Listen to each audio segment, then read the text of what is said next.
My name's Howard Hicken, and I grew up in Raymond. My dad was a rancher and a farmer 12 miles south of Raymond. My name's Alan Hagee. I've been in Raymond all my life. I was born here in 1928 and haven't moved away anywhere yet. My name's Duke Helgerson, and I've been on the Stampede Committee since 1967. Well, my name is Bill Nalder, and I've rodeoed for a long time.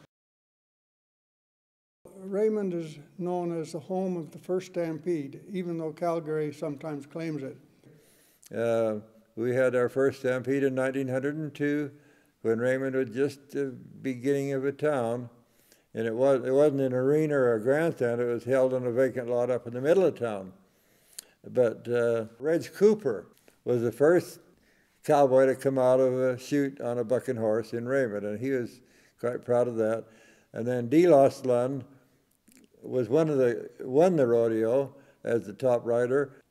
Then in 1903, they built the racetrack over here and a grandstand. The grandstand held about 800 people. That's the year it kind of got going. The races started coming in. Then in 1904, they had about 800 people in that grandstand, and the grounds was chock full. There had been a train load of people come out of Lethbridge to this rodeo. They thought it was a great day. And so it just blossomed from there. There was a lot of things happened at our rodeo that started rodeos further down the road. Ray Knight realizes little of what he started in those days. He started the saddle bronc riding and the calf roping, and he was quite a calf roper himself.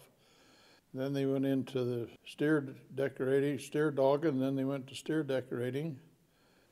And he kept adding to it. He finally added the chariot races to it, which were really popular. Then he added Roman riding, where you stood on two horses and rode them Roman style. He was really a man of vision, eh? He had a lot of good ideas. And he put them to use. I knew Ray Knight really well because he was a constant visitor into Raymond. He had a home in Raymond and also lived out on his ranch. He would ride his horse downtown, and like I said, he would always kneel down for him to get up into the saddle. And I thought, how did they ever train a horse to do that? But Ray Knight was a big man, a real big, heavy man, and in his older years especially. Always dressed in a cowboy hat and cowboy boots, and you could tell he was a real rancher. He was a man. He was a people's man, eh? He loved the people, and he helped the people. He helped. He turned Raymond over to him. It didn't cost him a thing, and he turned the land over for him to build a college on. He donated that land. They had an agriculture college here at one time, and he helped people out. He'd lend them, if they needed a team to do some work, he'd lend them a team. If they needed a milk cow, he'd lend them a milk cow. And sometimes if they kept it for so long, he'd say, you know, you should bring it home. He says, you might as well keep it and own it. And so that's kind of a man he was, eh? He'd invite us in for dinner when we come up to the ranch, and I remember the big bunch of hired men sitting around the table, and Ray Knight invited us into dinner. And he was a real generous man. He left a legacy. And his biggest legacy was the Raymond Stampede, because he was father of Stampede. The Raymond Rodeo for a long time was pretty well put on by Raymond Cowboys. A lot of cowboys worked out at the Knight Ranch, the Kirkley Ranch it was called, for Ray Knight. The Lund brothers were really known in Raymond and all over.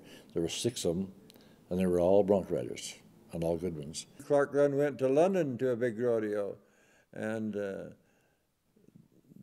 Clark Lund won the Calgary Stampede all-around cowboy. Bill Nalder, he was a roping champion, and Duke Helgerson was a roper too.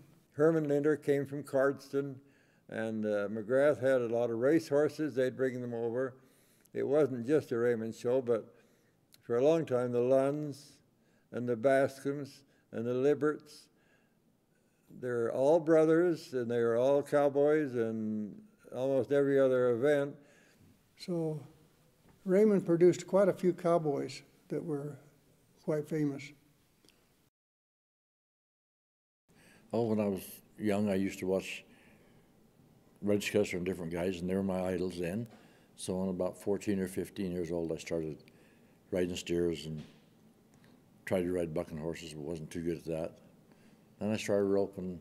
I didn't start roping cows till I was 22, but I was lucky enough to get a good horse, and I got going pretty good. In 1959, I won the Southern Alberta Rope and Riding Circuit saddle. Had a little misfortune. I had it in my barn, and the town was burning weeds and let the barn get on fire, and I was working Lepage and burnt my trophy saddle up. But I never really win another one. But that was probably the highlights of my life, you know. My most memorable moment was in Lethbridge. I was leading it going into the finals. We'd come off the barrels, and I was on the outside, and he come right across the track and hit me, knocked me right over against the fence. And so I gathered everything up, and I went back into the race, and I'll be darned if I did not run him. Reg Kessler and I were sitting in the Stampede grounds one time, and he said, let's go over and sit where the Cowboys are. It's a lot more fun over there than sitting here. They were putting steers in the chutes for the Cowboys to ride. So Reggie Kessler called up the announcer that Howard Hicken was coming out on the steer. And of course that was a complete surprise to me, but a cowboy picked me up, threw me over the chute and onto a steer, and I come bucking out. Of course I got bucked off too, and the steer had botworms in its back. Now they're a little worm that festers up and comes out at about July the 1st, about that time of year. My mother had given me a nice pair of flannel trousers for go to the Stampede with, and it smeared all the inside of my legs with green pus. So they come out of these busted botworms. Alan and I one day here in '85, oh, it was raining in the morning. It was just pouring. We sat in our truck and said, should we phone Lepage and say, we got to cancel it? So we got and jumped in the truck, and we says, maybe we should have a prayer. We says, no, that'll make it worse. So all at once the sky broke and the sun came out. We had people come, and there was a foot of water in the arena. It's never had such a good stampede in our life. The people loved it, splashed mud and stuff like that. It was probably one of the best stampedes we've ever had. It's just a real thrill to watch the start of the Stampede when all the cowboys came out and make a ride around. And then they start the Stampede going with calf roping and whatnot. And the girls' barrel races, they're all really fun to watch. And I especially like the bull riding, because very seldom a cowboy ever rides a bull all the way. Lots of fun, yeah. Kids have fun, but you have to have good days. If you have a nice hot warm days, it's good for the concessions. Got to have concessions. And if it's cold days, it's not very good. And so we always hope for a hot day, and we've been very lucky. I always look forward to the first. We start getting ready. The Stampede Committee starts getting ready. We'll start. Our meetings coming up in February. We'll start getting our contractors and our timers and our judges, and we'll be ready. There really isn't enough room for everybody in the town of Raymond on the 1st of July because everybody comes home. And the old generation of our old people, they used to go to the rodeos all the time, like the old generations. They've kind of worn down. Nowadays we have a lot of new people moving into Raymond, and they don't know our history on the Stampede, and they don't know how it affects our town. I hope that the people who watch this video